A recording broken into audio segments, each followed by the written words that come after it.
Қайырлы күн, Ерболдың оқырмандары, қалдарыңыз қалай, амансыздар ма? Мінекей жүргізу сабағына таңғы уақытта шығып жатырық. Жақсылап қарасаңыздар, көрдіңіздер ма? Мұз қатып қалған. Осы кезде дворникті бүйтіп жай қолдарыңызбен ұстап тексеріп көріңіздер. Машинаны қыздырдық бағана.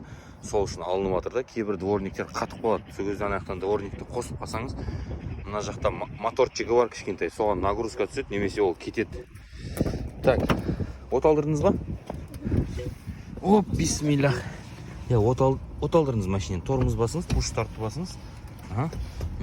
Енді қараңыз, первый очередь осылай келген кезде, сізде подогрев лобовой бар екен. Осыны қосамыз да, и мынаны жоғарыға қосамыз да, сосын мына жерден мынаны жай қосып қоямыз. Уже сіздің машинеңіздің температурасы көтерілген. Міне прогрев істеп қойдық қой, бана автозаводпен, көрдіңіз, сіз үйде отқанда қыздырып қойғансыз ғой. Бірақ мынау ашпаған, өйткені мына жақ направление бері қарай қоспадық та біз ше. Қазір мынаны максимум ыстыққа қоямыз.